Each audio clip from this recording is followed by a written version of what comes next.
तो इसलिए क्या ये ह्यूमिलिटी नहीं है? कौन सी वाली ह्यूमिलिटी है? अब ये बात जो है अपनी, ये एक समझने की है। इसमें हमको प्रैक्टिकल क्या एटीट्यूड लेना चाहिए, या आप इससे क्या समझ पा रहे हैं, पहले तो हम इसकी बात करें। क्या ये ह्यूमिलिटी नहीं है असर्ट करना? तो श्री अरविंद को ये पत्र लिखा कि भाई देखो कितनी इगोइस्टिक बात है ये।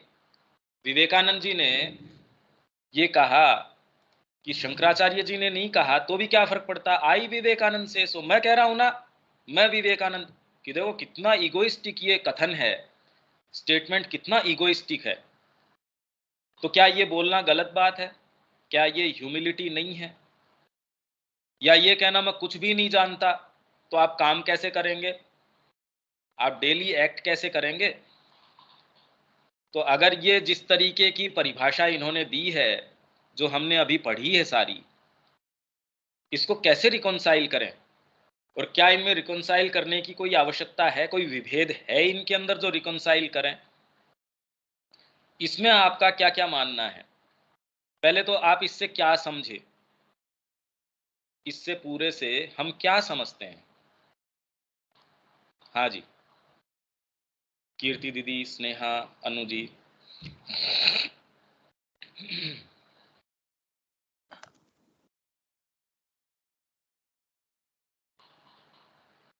एक तो ये ट्रू ह्यूमिलिटी जो हम समझते हैं ना, दूसरों के आगे नतमस्तक हो गए, ये हो गए, वो नहीं है।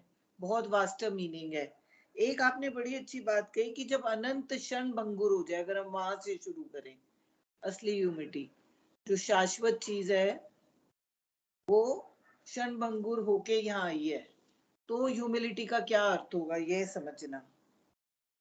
फिर आपने कहा कि humility is to accept what we do not know. वो एक्सेप्टेंस ही हमारे में कहाँ आती है रियलिटी में, है ना। और डू एक नॉट नो नहीं, आपके मन, प्राण और शरीर तीनों को गहराई से ये महसूस हो जाए कि परमात्मा के सिवा उनका वजूद नहीं है, परमात्मा के सिवा कुछ वो जानते नहीं है, उनको ये पता चल जाए। हाँ, तो हम इससे समझते क्या हैं? मतलब ये एक बात सुनने में तो आ गई, पर प्रैक्टिकली करें क्या इस बात का? भाई यहां से हम खड़े होके गए, अब मेरे को किचन में जाना है तो मैं ये कह दूं मैं कुछ नहीं जानता। अरे कैसे नहीं जानते? ये वाली सब्जी बनानी है, इसको इस प्रक्रिया से मेरे को प्रोसेस करनी पड़ेगी। या जिसका, हमारे में से सारों का अपना अपना जो भी फील्ड है, अब मैं ये खड़ा होके कह दूं जी मैं तो नहीं जानूंगा, अरे जानेंगे कैसे नहीं? तो फिर इसको रिकॉन्साइल कैसे करें, प्रैक्टिस में कैसे लाएं इस बात को, और इसका अर्थ क्या हुआ?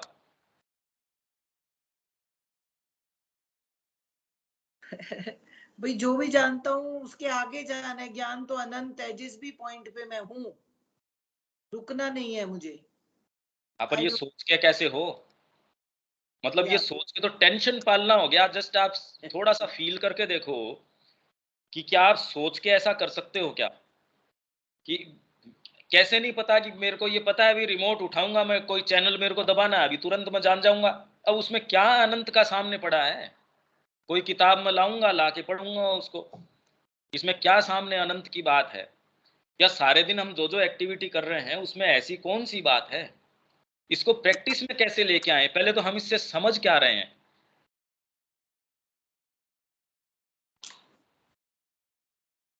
is it connected to being aware, being conscious in what we are doing? Any activity नहीं। यानी कैसे मत, अपन तो इसको सारे को एक एक पर्सपेक्टिव में रखना चाह रहे हैं।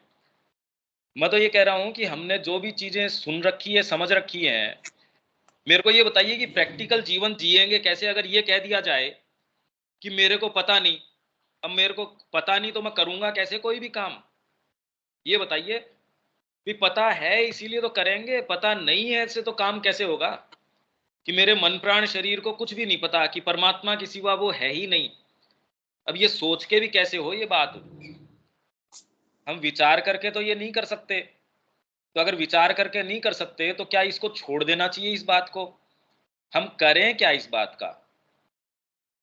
फिर आई wrong way of being humble. तो जैसे ही विनम्रता की बात करी जाती है, तो आप ये देखिए कि हमारे ट्रेडिशनली वो कहते हैं जगत प्रणाम, भागवत के अंदर भी है। जगत प्रणाम। एक एक चीज के अंदर परमात्मा की छवि देखना, उसी को प्रणाम करना। एक ये डिसिप्लिन है जिसके अंदर वो कह रहे हैं कि कोई पशु पक्षी कुछ भी, कोई विभत्स भी चीज दिखती है उसको प्रणाम करना, उसको भागवत कहती है जगत प्रणाम। तब क्या ये ह्यूमिलिटी है? तो इसलिए जबरदस्ती नाक रगड़ना, कोई भी आए राम जी हाथ जोड़ना, कितने सारे लोग ऐसे, कितना बुरा भी लगता है, क्योंकि वो एक साफ साफ नजर आता है कि ये तो कोई ह्यूमिलिटी का लेना देना ही नहीं है। और कितने लोग बड़े विनम्र हैं, बड़ा मीठा बोलेंगे, धीरे धीरे बोलेंगे, कभी क्रोध नहीं करेंगे, पर वो तो बुझे बुझे से हैं। तो फिर शौर्य का क्या मतलब हुआ? गुरु गोविंद सिंह तो कहाँ आए फिर इसके अंदर? या शिवाजी कहाँ आए इसके अंदर? महाराणा प्रताप कहाँ आए इसके अंदर? वो तो कोई ऐसा कर नहीं रहे कि साहब नाक रगड़ रहे हो कोई, वो तो काम ही दूसरा कर रहे हैं। तो दुर्गा की बात करो, वो तो कहाँ आई, वो तो शक्ति चली गई इसके अंदर से। पर ऐसी निशक्तता तो ह्यूमिलिटी नहीं हो सकती। तो हम इसको प्रैक्टिस में कैसे लेके आए, या हमारे जो प्रैक्टिकल जीवन है उसके अंदर हम इसको कैसे रिकंसाइल करें कि हम माइंड से, वाइटल से, फिजिकल से हम एग्जिस्ट नहीं कर रहे डिवाइन के सिवा, और हम कुछ भी नहीं जानते, और हम जो जानते हैं उसके आगे अनंत संभावनाएं, अनंत अभी भी बाकी है। तो मतलब कैसे? क्या मैं जिस सेटअप में रह रहा हूं मैं नहीं जानता कि सड़क कैसी है, मेरे को कैसे बैठना है? सारा जीवन तो अगर ये हटा दिया जाए, आपने जो सीखा है बचपन से, तो इसीलिए आध्यात्मिकता में वो कह रहे हैं सारी प्रक्रिया अनलर्न करने की है। पर वो क्या, कौन सी चीज अनलर्न करने की? कि भोजन कैसे करना है वो अनलर्न करें, कैसे खाना खाओगे, कैसे जीवन जियोगे? और फिर भी एक समय ऐसा है, माँ के एजेंडा के अंदर वो कह रही हैं कि उनका माइंड और वो छोड़ के चला गया। अब माइंड छोड़ के चला जाए और वाइटल छोड़ के चली जाए, आप समझते हैं कि प्राण आपका छोड़ के चले जाए, और शरीर जो है एकमात्र अपनी ही इच्छा शक्ति के ऊपर रह जाए। आप तो माइंड से देखते हैं, सुनते हैं, समझते हैं चीजों को। अगर वैसी स्थिति हो जिसके अंदर आपका प्राण हटा दिया जाए और आपका माइंड हटा दिया जाए, अब बताओ कैसे होगा वो जीवन? तो वो सारे काम, इसीलिए एजेंडा समझ में नहीं आता। क्योंकि जो परीक्षण माँ कर रही थी उसके अंदर, वो तो आज तक मनुष्य जाति ने कभी किया ही नहीं, और वो सोच सकती भी नहीं उन टर्म्स को। बहुत मुश्किल है। हम तो इनफैक्ट कॉम्प्रीहेंड भी नहीं कर सकते वो कह क्या रही हैं, क्योंकि माँ खुद को भी नहीं पता, वो मेंटलाइज नहीं कर रही अपने अनुभव को। माइंड है ही नहीं उसको मेंटलाइज करने के लिए, तो करे कैसे? और इतना तेजी से सीन्स बदल रहे हैं, इतना तेजी से एक्सपीरियंसेस हो रहे हैं, उसको डाइजेस्ट करने का तो टाइम ही नहीं है, उसको शब्दों में या उसको एक इंटेलिजिबल भाषा में ढालने का ही समय नहीं है। भाई आप इतनी तेजी से यात्रा कर रहे हैं, सपोज कोई, आप तो उसका वर्णन भी कितना तेजी से कर सकते हैं, तो वैसी तो स्थिति, ये हम कैसे समझें? फिलहाल इसका हम क्या बनाते हैं?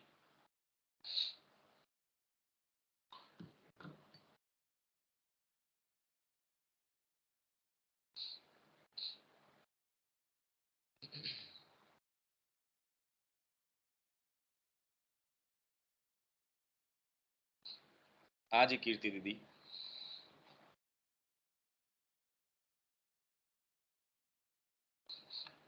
पंकज जी, आपसे ही समझना पड़ेगा। To form into words is very difficult. हम तो प्रिंसिपल ही समझ लेते हैं। आपने एक बात और बोली थी कि जो टोटली अनडिवाइन है या ऑपोजिट ऑफ द गॉड है उसको ट्रांसफॉर्म किया। मतलब ये सारी चीजें ना स्निपेट्स में आ रही हैं।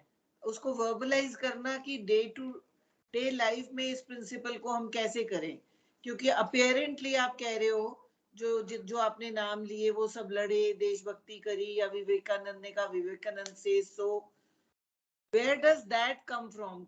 वो एप्लीकेशन कैसे करना है, ये आप I can't form into words. भाई मैं ये कह दूं मैं कुछ भी नहीं जानता, ये कहने से प्रैक्टिकल लाइफ तो नहीं चलती ना। भाई ये कैसे कह दूं कि मैं नहीं जानता? तो इस बात को मैं कैसे रखूं? तो क्या मैं हम्बल नहीं हूं? भाई ह्यूमिलिटी इसको नहीं कहते, तो फिर कैसे रखें इसको, कैसे जोड़ें इस बात को? मैं तो क्वेश्चंस पोज कर रहा हूं कि जिससे कि ये शब्दों के पीछे भी हम थोड़ा बहुत कुछ जानने की कोशिश करें। तो एक एक पहले तो ये लाइन कि there is one thing that has always been said but always misunderstood, it is the necessity of humility. इसको स्नेहा लाइन बाय लाइन ले और इसमें क्या क्या समस्या है ये करना शुरू करते हैं। और साथ साथ में अगर इसमें कोई प्रश्न आता है मैं रेज करता हूं, अपन कैसे इसको रिकंसाइल करते हैं या इसमें समस्या क्या है। भाई हम पढ़ते हैं माता जी को, जनरली क्या होता है हाँ हाँ हाँ बस, पर उसमें जैसे ही हम क्वेश्चन करते हैं ये पता चलता है कि अरे इतनी सिंपल बात थोड़ी है। माँ जिस चेतना से, जिस स्थिति से वो चीज कहने की वर्ड्स में ढालने की कोशिश कर रही है, क्योंकि एक्सपीरियंस बड़ा मुश्किल है, वो हर बार कहती हैं कि ओहो शब्दों में तो आई नहीं वो बात, शब्दों में तो आई नहीं। फिर भी बेस्ट पॉसिबल एक्सप्रेशन कोई चीज का हो, वो माँ ने अटेम्प्ट किया कि भाई ये ऐसे कहा उन्होंने, पर हम कोशिश कर रहे हैं। तो इससे ये तो होगा कि हम जैसा समझ रहे हैं एटलीस्ट उस पर तो क्वेश्चन होगा कि ऐसा है भी या नहीं, कि माँ वही चीज थोड़ी कह रही है। अगर हम वैसा ही समझ रहे हैं तो हमारा जीवन ऐसा क्यों। तो स्नेहा इसको शुरू से करना शुरू कर देते हैं। अब तो बैकग्राउंड मिल गया हमको। हाँ इसको पढ़ो और हाँ इसको भैया। अगर प्रश्न होगा तो मैं सामने से प्रश्न पोज करूंगा, नहीं तो आप इसके अंदर क्या क्या चीजें निहित है वो खोलना शुरू करो और कैसे करें। चलो। There is one thing that has always been said but always misunderstood. It is the necessity of humility. तो माँ कह रही है कि एक बात जो हमेशा से कही गई है और हमेशा से उसको गलत समझा गया है वो है विनम्रता की आवश्यकता। तो इस लाइन में भैया मेरे को एक बात ये समझ में आई कि जैसे हम कोई भी चीज होता है कह देते हैं अरे ये तो भगवान ही कर सकते हैं, अंदर भाव दूसरा होता है, भगवान ही कर सकते हैं, उनके लिए तो सब कुछ ठीक है, वो तो सब कुछ कर सकते हैं, और खुद को फिर इस तरीके से दिखाते हैं कि भाई वो तो कुछ भी कर सकते हैं और हम लोग कुछ नहीं कर सकते हैं। तो वो रादर देन वहाँ एक भगवान के प्रति एक जो ग्रेटफुलनेस फील होना चाहिए, उसकी जगह वो एक दूसरे भाव से कि भाई वो तो जो है वो ही कर सकते हैं, हम लोग कौन है उनके सामने। वो एक बहुत अपने आप को ऐसा दिखाते हैं, शो करते हैं शब्दों में, बट वो उस चीज को फील नहीं करते हैं। और जो जब वो ऐसी परमात्मा की सत्ता को नहीं मानते, क्या उनके लिए ह्यूमिलिटी लागू नहीं होती? लागू जो कह होती रहे है हैं कि भैया। परमात्मा नहीं है, अरे भाई जो आस्तिक है उसके लिए तो चलो परमात्मा है, पर सारे तो आस्तिक नहीं होते, और सारों से ये अपेक्षा भी नहीं रखी जा सकती कि वो आस्तिक हों। और जोरदार बात क्या है कि नास्तिक लोग आपसे बेटर बिहेव करते हैं और आप परमात्मा को स्वीकार करने के बावजूद भी ऐसे एक्ट करते हैं कि परमात्मा है नहीं। इसीलिए हम सारे दिन डाउट करते हैं, सारे दिन टेंशन में रहते हैं। भगवान के ऊपर भरोसे की बात तो करते हैं, पर हम ऐसे एक्ट और बिहेव करते हैं कि परमात्मा है ही नहीं। एग्जैक्टली। तो इसलिए अगर हम ये कहें कि ह्यूमिलिटी होनी चाहिए, तो अगर परमात्मा की सत्ता है ही नहीं जिनके लिए, तो क्या उनके लिए ह्यूमिलिटी शब्द खत्म हो जाता है? क्या फिर विनम्रता की जीवन में आवश्यकता नहीं होती? भाई हम कहते हैं परमात्मा है, आस्तिक के लिए तो ये समस्या है, नास्तिक के लिए तो बेचारे के लिए समस्या ही नहीं है। और फिर भी जो सो कॉल्ड आस्तिक हैं वो तो मैंने बताया वो वैसे बिहेव करते हैं। एक आस्तिक से तो पूछो कि वो क्या छोड़ पाता है परमात्मा के ऊपर, वो कहता हाँ मैं मानता हूं परमात्मा की सत्ता को। तो फिर उसको प्रैक्टिकल के अंदर फिर वही बात आ गई, वो तो ऐसे बिहेव करता है कि परमात्मा कहीं है ही नहीं। वो मानता किसके लिए? अपनी डेकोरेशन के लिए बस। पर वो होने से होता क्या है? अब उसके कहने से यहाँ परमात्मा है, तो वो तो ऐसे बिहेव करता नहीं कि ऐसी परमात्मा है। तो हम जो बात कर रहे हैं अब उसको धीरे धीरे देखो ये कसना शुरू हो गया। हाँ जी चलते रहो।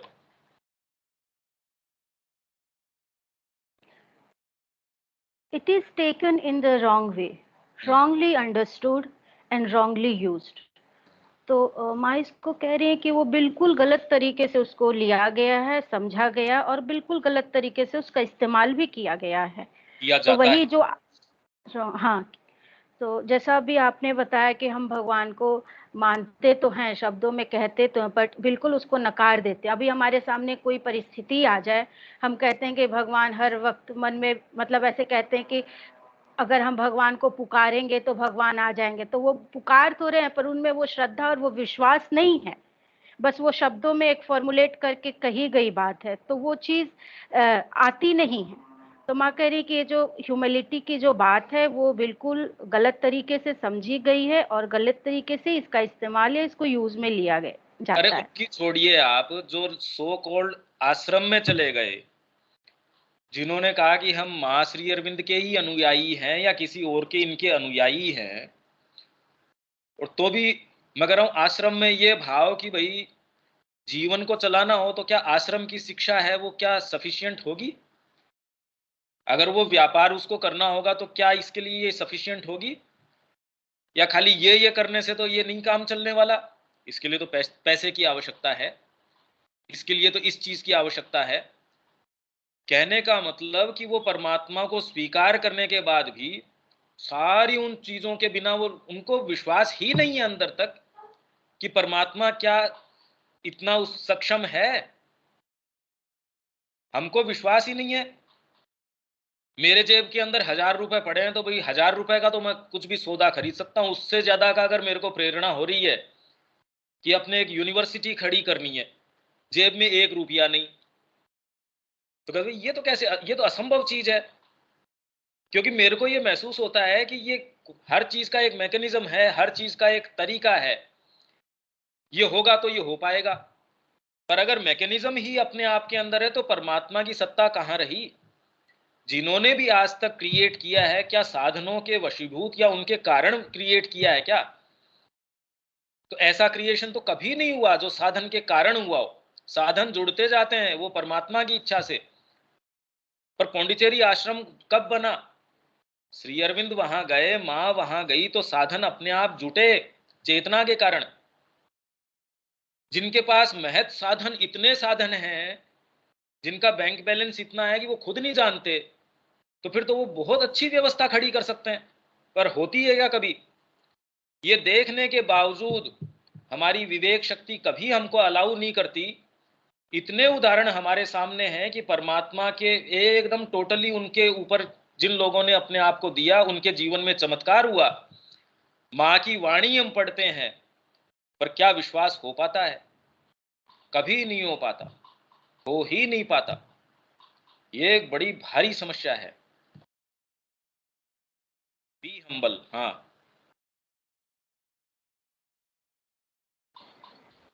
B humble if you can be so in the right way. Above all, do not be so in the wrong way, for that leads you nowhere. माँ बोल रही हैं कि बिल्कुल सही तरीके से अगर तुम विनम्र वो होना ठीक, है हिंदी तो अपन हो गई, तो, पर इसके अंदर इसका रॉन्ग वे कौन सा हुआ मतलब का? रॉन्ग वे मतलब वही भैया कि उस चीज को नहीं मानना किसको? जो हम कहते हैं कि भगवान के प्रति जो हमारी श्रद्धा है उस पे उतना विश्वास नहीं रखना कि ये चीज है, ऐसी हुई है, ऐसा होगा, इसमें विश्वास नहीं रखना। इसको रॉन्ग वे में कहते हैं ना। अब बहुत सारी बातें लोग कहते हैं बट उस पे किसी का विश्वास ही नहीं है, वो है रॉन्ग वे। नहीं, पर हम्बल होना, उसको रॉन्ग वे में हम हम्बल हम कैसे हो सकते हैं? Be humble but not in the wrong way. Do not be so in the मतलब रॉन्ग वे। भगवान मतलब विनम्र होना है बट रॉन्ग गलत वे। तरीके से नहीं। तो गलत तरीका कौन सा हुआ? भैया प्रिटेंशन वाला विनम्रता अरे भाई, जो दिखावे। प्रिटेंशन नहीं है। प्रिटेंशन हटा दो। प्रिटेंशन वाले की तो ये बात ही नहीं कर रहे, जो सिंसियर है थोड़ा, जो ये जानता है कि भाई मेरे को तो नहीं आता ये। और सिंसियर लोग जानते हैं भाई, कितने संगीतकार हैं वो इसीलिए आगे जा सके क्योंकि उनमें इतनी नेसेसरी ह्यूमिलिटी थी, या उनको ये भान था कि भाई ये तो मेरे को सीखना है। जीवन भर ऐसे कितने कलाकार हैं जो ये एक्चुअल में महसूस करते हैं। आप हमेशा ही ऐसे लोगों की क्यों सोचते हो जो बिल्कुल हम्बग तरीके के हैं? आप ऐसों की सोचो जो एक्चुअल में महसूस भी करते हैं। यही तो माँ बाद में कह रही है कि वो महसूस भी करते हैं, पर वो भी रोंग वे है। वो महसूस करने से आया क्या? भाई आज राम जी अगर ये महसूस कर ले कि सीता भी ब्रह्म है, मैं भी ब्रह्म हूं, रावण भी ब्रह्म है, अब ब्रह्म ब्रह्म को ले गया, मेरे को क्यों रोना धोना चाहिए, चलो अपने चलते हैं। अब ये तो एक रोंग वे हो गया ना उस चीज को, जो एक फंडामेंटल ट्रूथ है उसको लेने का ये एक रोंग वे है। अगर यही सोच लेते तो हम ही अगर ये समझते हैं कि हम ब्रह्म की सत्ता को मानते हैं, तो राम जी नहीं मान रहे थे क्या? उनको रावण अलग नजर आ रहा था, सीता अलग नजर आ रही थी? इसका मतलब तो भ्रम में थे, वो अज्ञान में थे। ये अगर सच्चे ज्ञान में होते तो वो कहते थे फिर ब्रह्म ब्रह्म को उठा ले गया, क्या फर्क पड़ता है? ये रोंग वे है। तो वैसे ही हम्बल होने का रोंग वे कौन सा हो गया? ह्यूमिलिटी, रोंग वे में ह्यूमिलिटी, वो क्या हुई ये बताओ? For that leads you nowhere, क्योंकि वो आपको कहीं नहीं लेके जाएगी। पंकज जी, मैं कुछ कहूँ? जी बिल्कुल। मेरे को जो लगता है आप जो पूछना चाह रहे हैं, जो मुझे समझ आई है कि एक्चुअली में जो ह्यूमिलिटी जो है, सबसे पहली बात तो है कि जब हम टोटल सरेंडर भगवान की तरफ करते हैं, ये नहीं जैसे आपने बोला शुरुआत में भी कि मीठा बोलना, ये करना, दैट इज जस्ट हमारा जो एक एथिक्स है और हमारा जो व्यवहारिक वो होना चाहिए वो हो जाता है, लेकिन उसमें हम डगमगा जाते हैं। लेकिन जो एक्चुअली जो आप कहना चाह रहे हैं कि जो रॉन्ग वे ऑफ ह्यूमिलिटी ये है कि हम भगवान की सत्ता पर विश्वास रखते हैं और हर किसी में भी जो मतलब हम नहीं कर पाते, लेकिन जो उस स्थिति में पहुंच चुके हैं ज्ञानी लोग, वो लोग हर किसी में एक उसी सत्ता का वास देखते हैं। जैसे अभी आपने राम जी का एग्जाम्पल लिया कि वो सीता में भी रावण में भी सब एक ही उस भ्रम को देखते हैं। लेकिन ये हमारा इंटरनल ज्ञान है, इसको रखते हुए हमें भगवान को, ये हमारे में तभी आएगा जब हम भगवान की तरफ सरेंडर्ड है। इसको रखते हुए फिर हमारे को भगवान जिस भी परिस्थिति में हमारे को डालता है, उसमें हमारे को जो भी हमारा ड्यूटी बनती है, कर्तव्य कर्म बनता है, उसको भगवान का निमित्त बनकर हमारे को वो करना, संशय रहित होकर। मुझे लगता है शायद ये आप कहना चाह रहे हैं या हमें समझाना चाह रहे हैं। ये तो एक माइंड का एटीट्यूड हो सकता है, ये एक मनोभाव तो हो सकता है, पर ये कहना कि माइंड को, वाइटल को और फिजिकल को ये भान तक नहीं होना कि वो कुछ जानते हैं।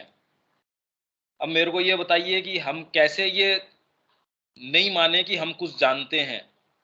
किस आधार पे हम प्रैक्टिकल काम करेंगे अगर हम जानते ही नहीं है? तो जीवन के अंदर भाई प्रैक्टिक जो हमारे, कैसे खाना पकाना है, जीवन में कैसे जीना है, आना जाना कैसे है, किसी से व्यवहार कैसे करना है, हम कहते मैं कुछ नहीं जानता आज से। मतलब ये तो गलत तरीका हो गया फिर ये हम्बल होने का, कि मैं कुछ भी नहीं जानता। तो मैं कितना जानूं? कि बहुत ज्यादा भी नहीं जानता, मैं बिल्कुल भी नहीं जानता, इन बिटवीन जानता हूं। तो कितना जानना चाहिए या कितना नहीं जानना चाहिए?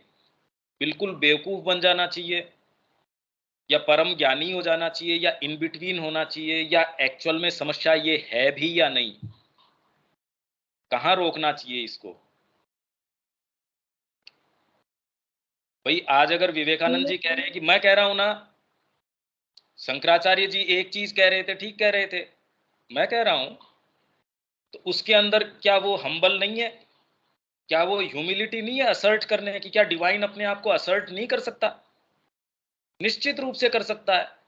अरे ईगो अपने आप को असर्ट कर सकती है, तो ये ह्यूमिलिटी का मिसयूज है। ये मिसयूज है कि डिवाइन को कहीं आप मैनिफेस्ट होता देख रहे हो, असर्ट नहीं कर पा रहे, वो मिसयूज है आपके ईगो बीच में आके बीच में अपने अड़ंगे लगाती है। अब जानते हैं भाई, इसीलिए तो गीता का यज्ञ है, कर्म का, ज्ञान का, इन सारों का यज्ञ ही तब हो सकता है कि आपका जो भी इंटेलिजेंस है वो परमात्मा की सेवा में छोड़ दो, तो यज्ञ है। नहीं रिजोल्यूटली अपने आप को बेवकूफ बना दो कि मेरे को आता है जी, मेरी कैपेबिलिटी मैथ्स के अंदर है या मेरी कैपेबिलिटी कोई पर्टिकुलर फील्ड के अंदर है, माँ को दे दी, उसको जितना जो उपयोग करना अपने आप कर रही है उसका।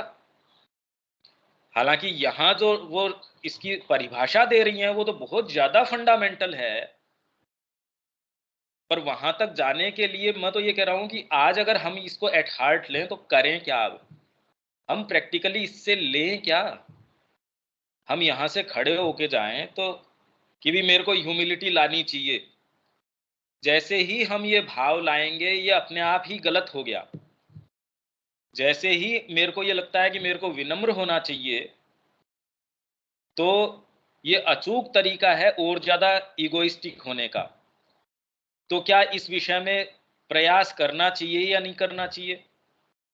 क्योंकि अगर ये मान लिया जाए कि मेरे को ईगो नहीं रखनी है तो ये ईगोइस्टिक होने का अचूक उपाय हो जाता है, कि आप सारे समय इसके ऊपर लग जाएंगे कि मेरा ईगो हटाऊं। किसका? मेरा। तो ये तो एक ऐसी बात हो गई, इस डब्बे को खोलने की विधि इस डब्बे के अंदर है। कैसे करें इसको? प्रैक्टिस में कैसे करें? ये तो एक अच्छी बात है कि ये हम मनोभाव। हाँ भैया। चलो आगे चलें। हाँ बताओ अब आगे क्या है? हाँ, तो पंकज जी भैया एक बोले कि इसके बारे में पंकज सोचना। आप बताइए हाँ सही। हाँ हाँ जी हाँ। पंकज बताइए पंकज जी कि आप एक बार बिल्कुल सरल शब्दों में हमें क्या करना चाहिए वो बता दीजिए कि सही ह्यूमिलिटी क्या है और वो। नहीं नहीं, मैं खाली ये क्वेश्चंस पोज कर रहा हूँ कि हम जितना इजी इसको मान रहे हैं, क्या ये क्वेश्चन तो बनते हैं ना इसके अंदर। नहीं आपकी बिल्कुल सही बात है, क्योंकि आपने जब वो बोला कि जरूरी नहीं कि आस्तिक हम्बल हो, नास्तिक भी हम्बल हो सकते हैं जो भगवान को नहीं मानते। इनफैक्ट आज जो आस्तिक है वो तो ऐसे बिहेव करता है जैसे परमात्मा है ही नहीं। अगर वो आस्तिक है तो फिर इतनी चिंता क्यों? आई भगवान के टोटली। ऊपर आश्रित होके जो करना चाहिए वो तो करता ही नहीं। अगर वो कह रहा है कि मैं परमात्मा के ऊपर आश्रित हूँ, बिहेव ऐसे कर रहा है जैसे परमात्मा की सत्ता ही नहीं है, हम अपने आप के ऊपर ही ले। तो ये एक पैराडॉक्सिकल बात है ये, और तो सच्चाई है ये। देखिए आपसे भी धागा है कि आप एक बार थोड़ा सा ना इसको मतलब हमारे को अपने जीवन में क्या करना है। देखो हम तो किस अब जैसे मैं फॉर एग्जांपल जैसे हमारे घर की हेल्प है या कोई भी काम करने वाले हैं वो उनको हम कई बार मतलब मुझे से मैंने अपने जीवन में जो सोचा हुआ है कि मैं जो कुछ भी करूं I try to do it without राग एंड द्वेष, मतलब अंदर से। और ऊपर से तो देखो आपको कई बार हार्श वर्ड भी बोलने पड़ जाते हैं, कुछ भी है तो क्या मतलब एक बार मुझे ये थोड़ा सा आप बता दीजिए हम सबको एक्चुअली कि आप एक बार सरल उसमें कि माँ हमारे को क्या कन्वे करना चाह रही है। नहीं तो नहीं, कभी वो हमारी माँ ने तो कन्वे कर ही दिया और सरल भाषा में ही किया है। समस्या ये है कि हमारी जिस बुद्धि जटिल है ना, हमारे को वो सरल भाषा नहीं समझ आ रही, नहीं तो नहीं, आप ठीक थोड़ा बात सा है, हमारे को।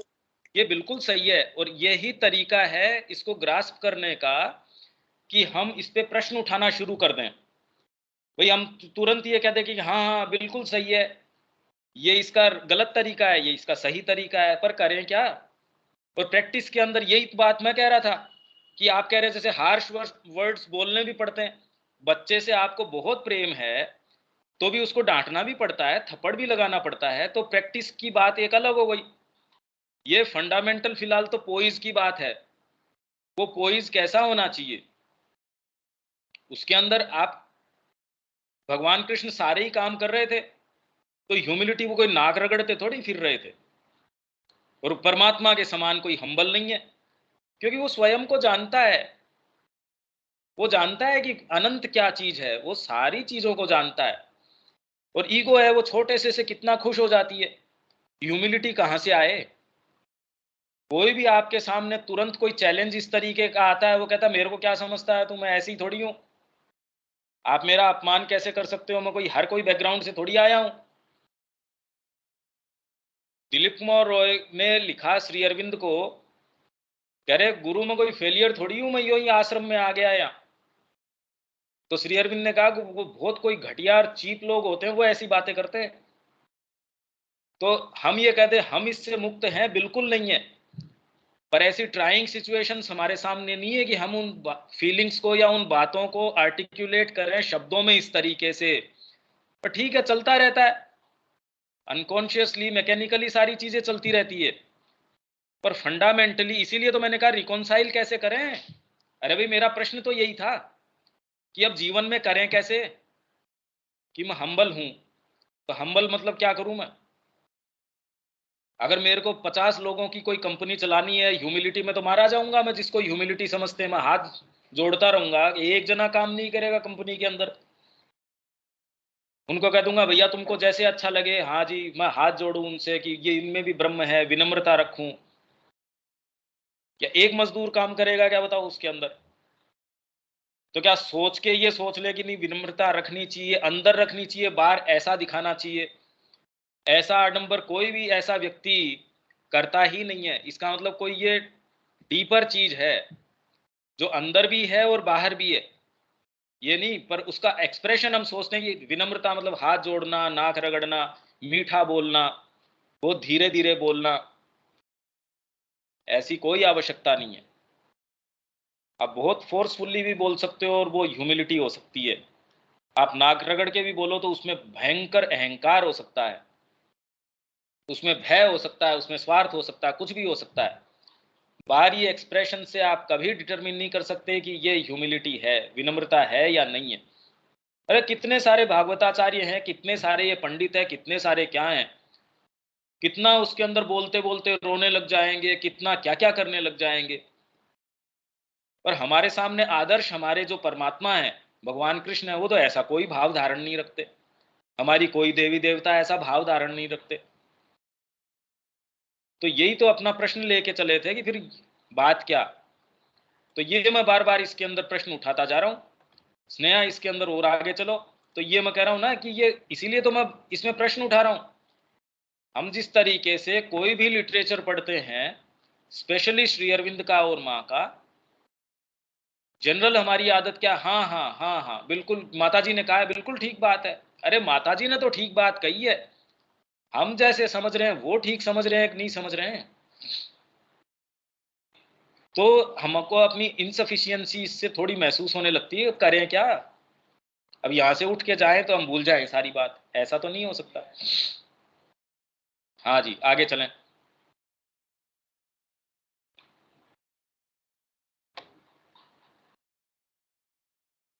But there is one thing.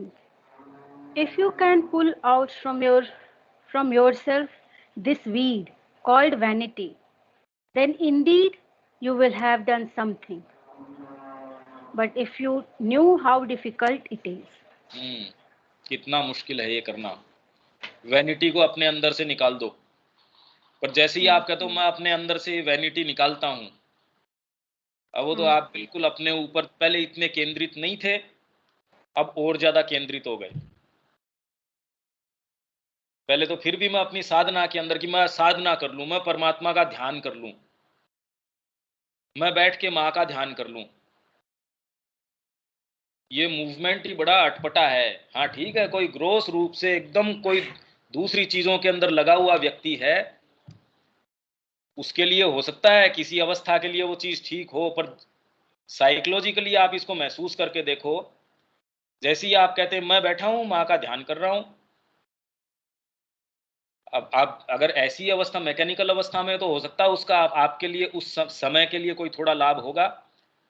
पर फंडामेंटली जैसे ही आप ये कहते हैं मैं अपने अंदर से वैनिटी हटाऊं, मैं ह्यूमिलिटी कल्टीवेट करूं, मैं ये करूं, मैं वो करूं, साधना के दृष्टिकोण से।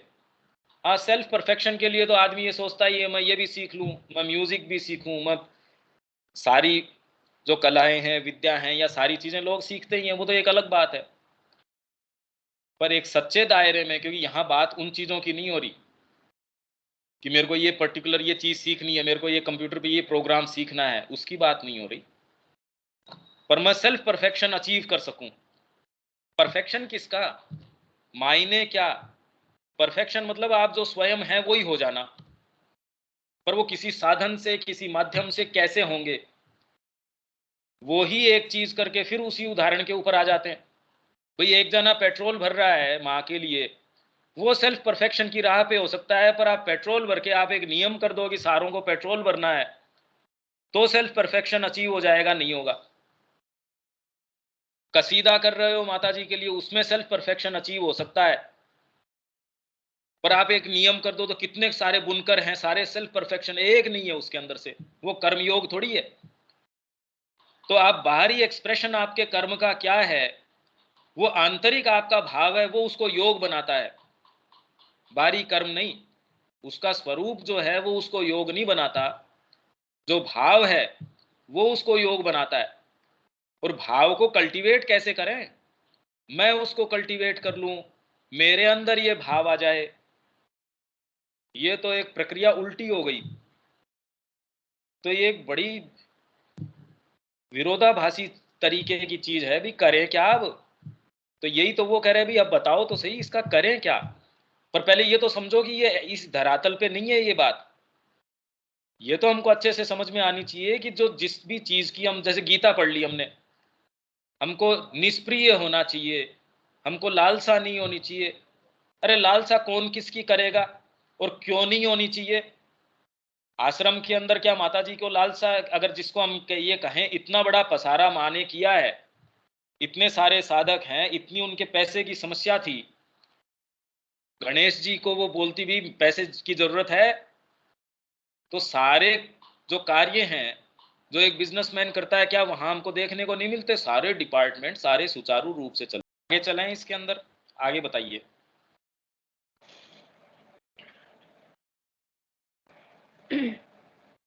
You cannot do a thing well, cannot have a fine idea, cannot have a right movement, cannot make a little progress without getting puffed up inside with a self satisfaction full of vanity.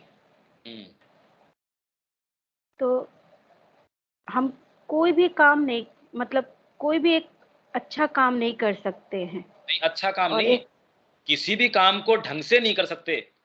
अच्छा काम की बात नहीं है। You हाँ, can do a you thing cannot do well, a thing well. कोई भी हाँ, काम कोई भी अच्छे काम तरीके से नहीं अच्छे कर से नहीं। सकते। हम्म, हाँ एक कोई भी एक अच्छा विचार नहीं हो सकता है, हाँ। और कोई भी एक सही दिशा या एक सही तरीके से हम कोई भी चीज को, कोई भी मूवमेंट नहीं कर सकते हैं। और एक राइट थोड़ा मूवमेंट भी नहीं, राइट मूवमेंट का मतलब क्या हुआ कि सही दिशा के अंदर राइट मूवमेंट कौन सा हुआ? भाई इस समय अब सारे ही लोग पौंडीचेरी चले जाएं, नहीं नहीं भाई मेरे को यहाँ इस समय मेरी यहाँ जरूरत है।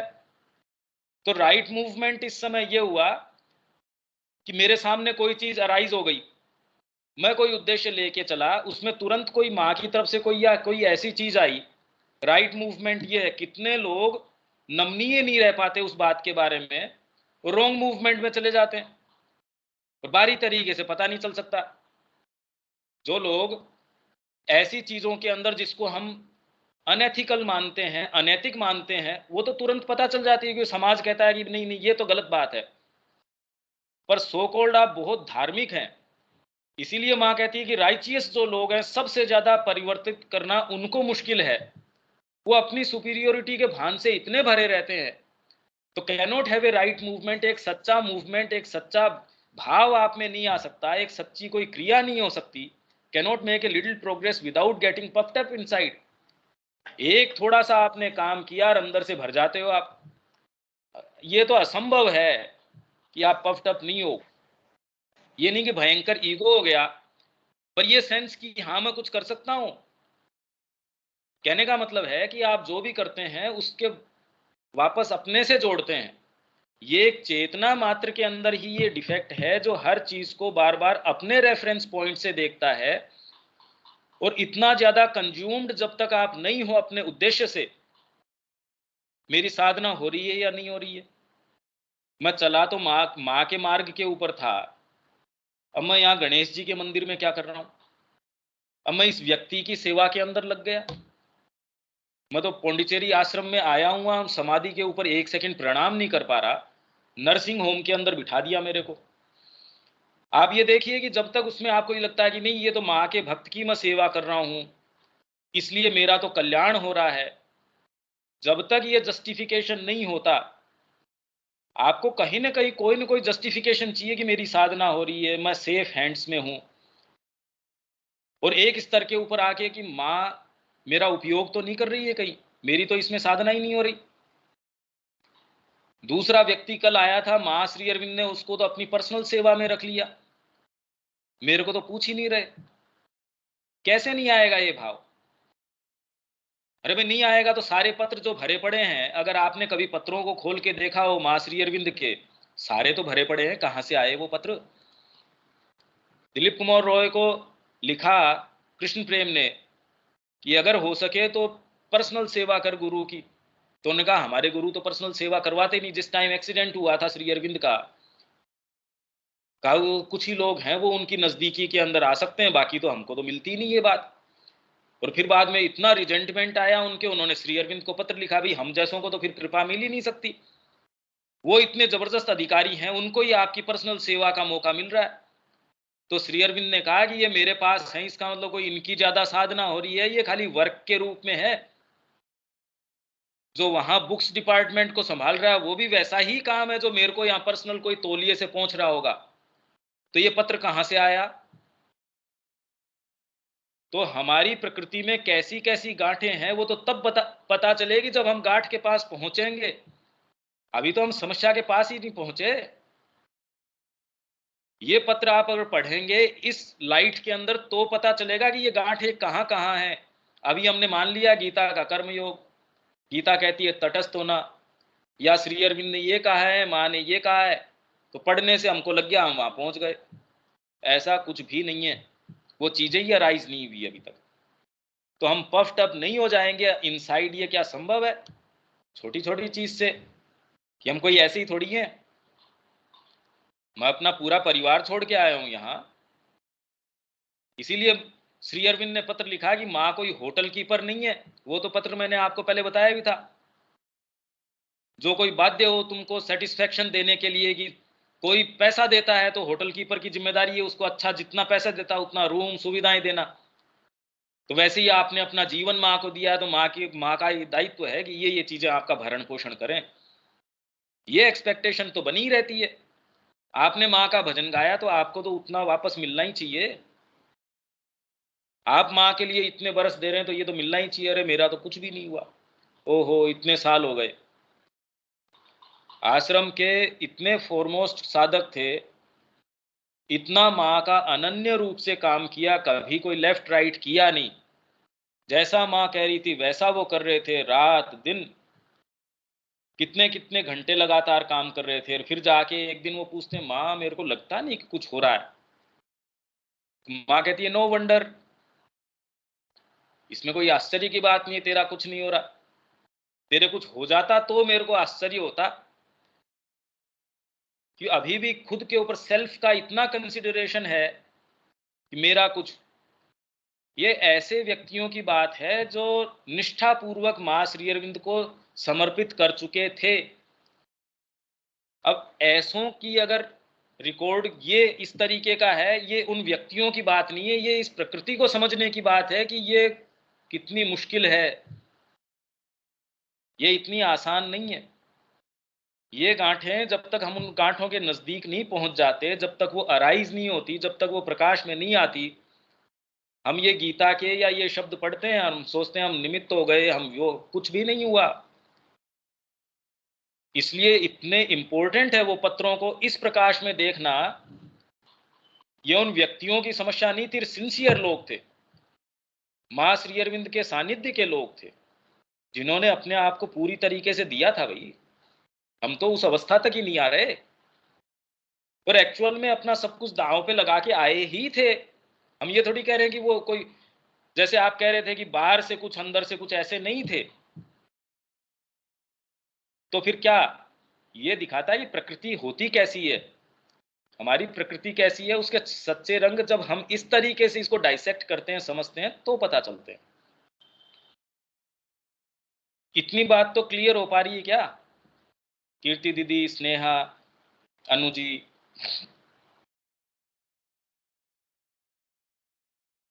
पंकज जी, ये आपको कहने का मतलब ये कि जैसे जब महाभारत हुआ था तो अर्जुन ने तो भगवान की सारी इंस्ट्रक्शंस फॉलो कर रहे थे, और जब युधिष्ठिर को बोला कि तू वो द्रोणाचार्य के बेटे का अश्वत्थामा, उसको वो बोलते, उन्होंने कहा कि मैं झूठ नहीं बोलूंगा, तो क्या अर्जुन हम्बल थे और युधिष्ठिर नहीं थे?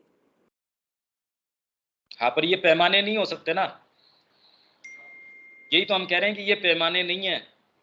यहाँ जिस ह्यूमिलिटी की बात कर रही हैं माँ, वो बहुत फंडामेंटल बात कर रही हैं, और इसीलिए हम इसको अपने जीवन से, अरे भाई जिस भी उदाहरण के ऊपर हम लागू करें, वो हम्बल था या नहीं था, और वो उस फ्रेमवर्क में भी नहीं थे, हम उसमें क्या कहें क्या नहीं कहें, हम तो ये कह रहे हैं कि हम इसको अपने जीवन पे लागू करना चाह रहे हैं, और हम ये समझना चाह रहे हैं। देखिए, इससे कम से कम एक चीज तो है कि हमारी अपनी प्रकृति की गांठें और इसकी जो कॉम्प्लेक्सिटी है वो हमको समझ में आने लगती है, कि सामान्यतः हम साधना के विषय में जो रटी रटाई बातें हैं, बातें अपने आप में ठीक हो सकती हैं, पर हम उसको आंख बंद करके अप्लाई कर लें अपने ऊपर, जबकि वो हमारे ऊपर एप्लीकेबल हो ही नहीं।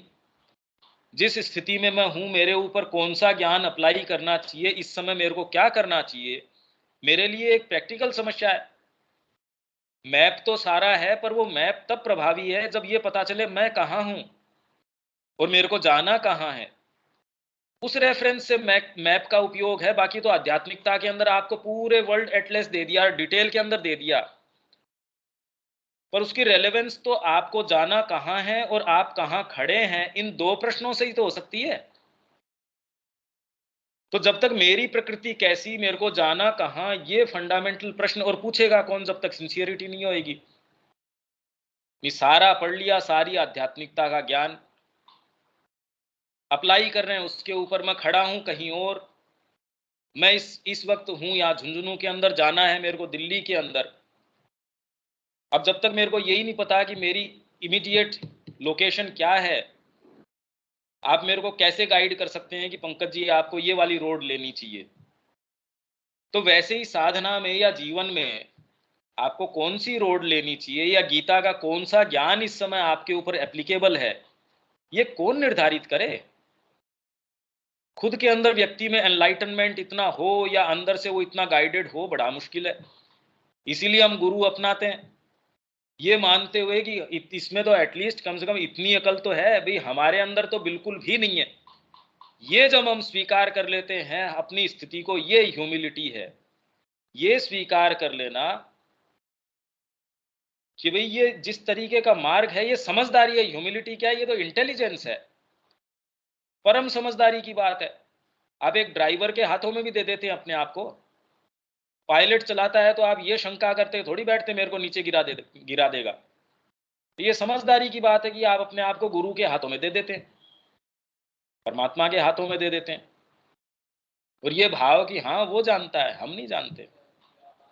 तो धीरे धीरे आपके लिए एक प्रैक्टिकल चीजें बननी शुरू हो जाती है। फिर ये कोई किताबी ज्ञान नहीं है भाई। जीवन में जैसे आपको एक एक मोमेंट पे जैसे चीजें अराइज होती हैं, तो उसमें गीता कहाँ अप्लाई करती है, वो तो आप फिर उसका प्रैक्टिकल स्वरूप कैसे है वो आप अप्लाई करते हैं, और वो आपके अपने तरीके से करते हैं। गीता व्यापक सूत्र तो दे सकती है, आपके जीवन में कैसे अप्लाई करेगा, आइदर तो आपको कोई गाइडेंस हो, या इतनी हमारे अंदर ये विवेक पैदा हो गया कि हाँ ये गीता की ये बात यहाँ ऐसे अप्लाई करेगी, ये तो जरूरी होगा। नहीं, इस समय मेरे सामने ये व्यक्ति आ गया, मैं कैसे बात करूं? अब ये तो कैसे हो सकता है? ये तो कभी भी नहीं हो सकता।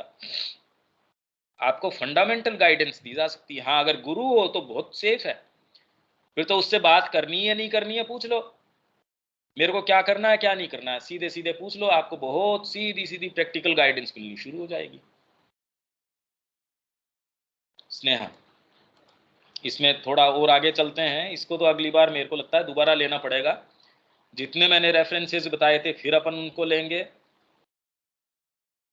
इस पैराग्राफ को पूरा कर लेते हैं।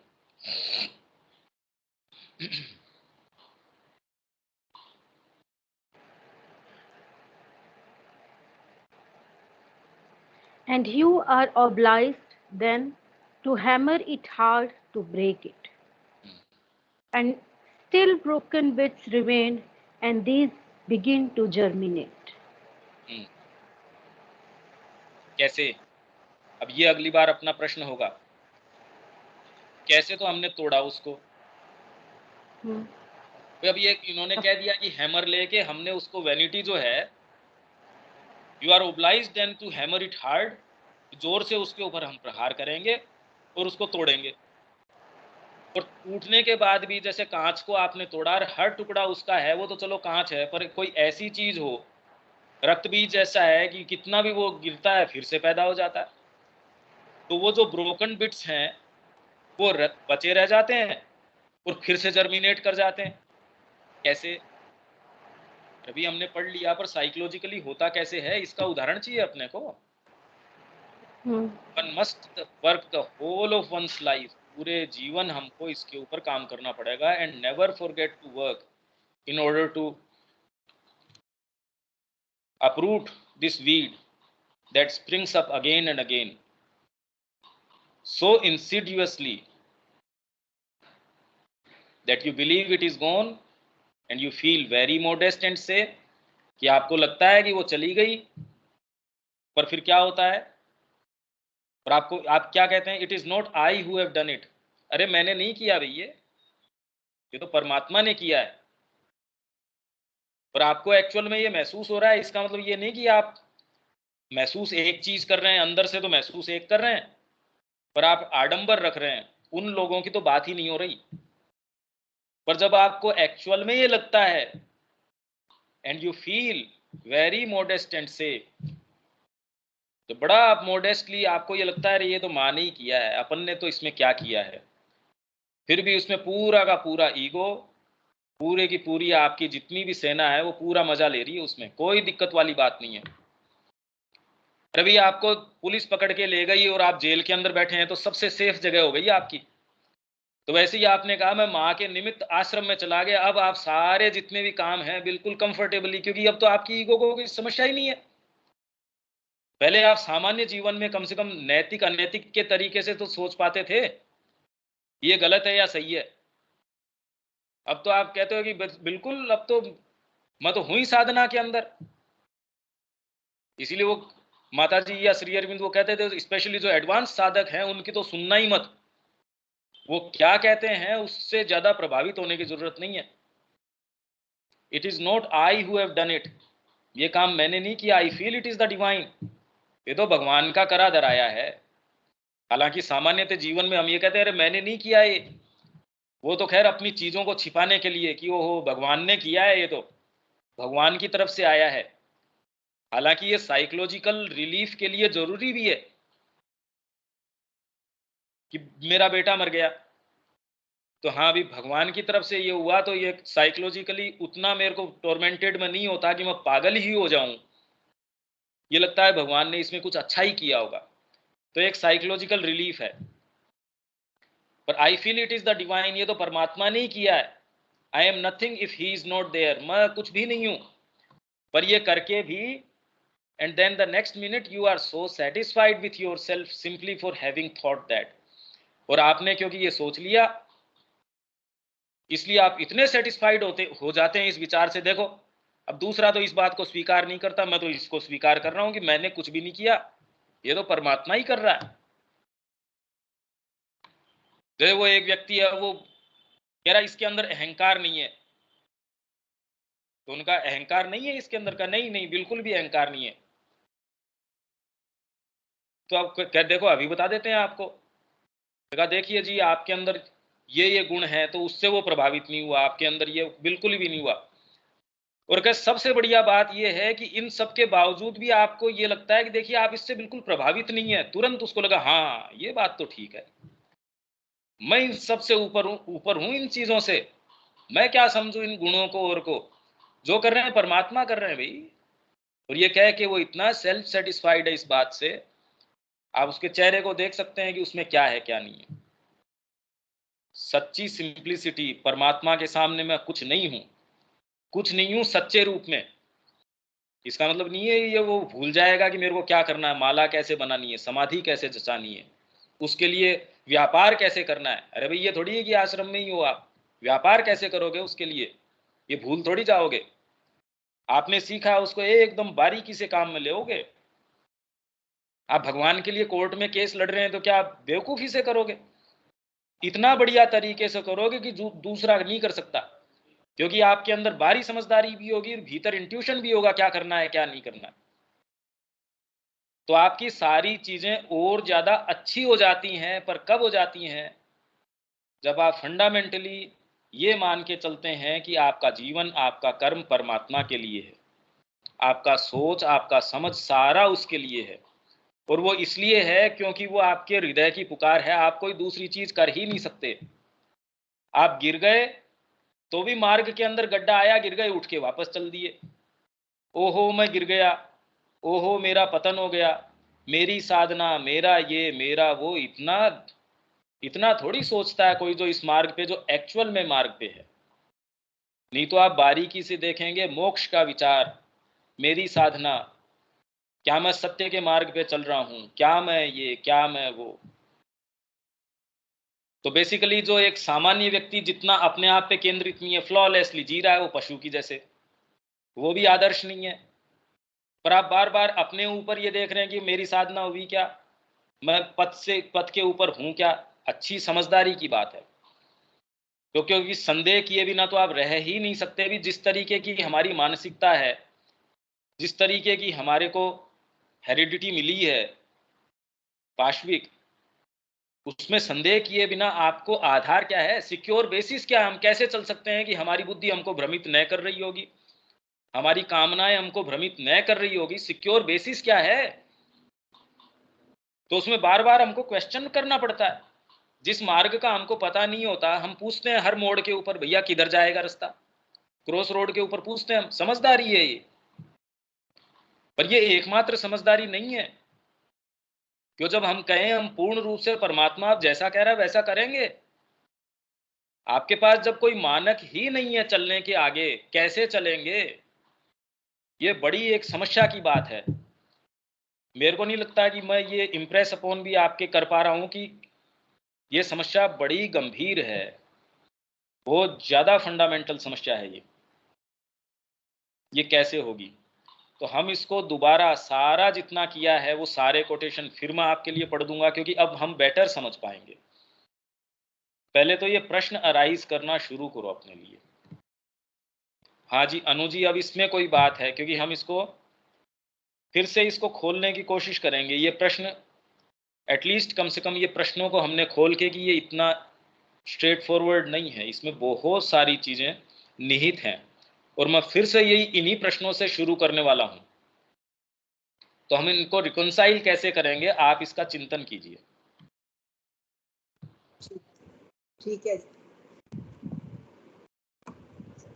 तो इसको यहाँ छोड़ देते हैं स्नेहा। नमस्कार। हाँ भैया। ठीक है, वो शायद अपने रेफरेंसेस तो सारे चले गए, क्योंकि शुरू वाली तो मेरे को लगता नहीं, वो रिकॉर्डिंग पता नहीं कहाँ गई या क्या हुआ है। आज बीच में कोई न कोई इशू रहा। कोई नहीं, फिर भी वो रेफरेंसेस अच्छा, आज की रिकॉर्डिंग हुई नहीं क्या, पहले वाली सारी? बीच बीच में टूटती रही है। तो ये जो भी टेक्निकल जो इशू है मेरे को नहीं पता। एनी हाउ, वो जैसी भी है, पर फिर भी इनफ इसमें अपने प्रश्न हैं, इनफ सारी चीजें हैं इसको बार बार लेने की, क्योंकि ये है वही बड़ा मुश्किल है।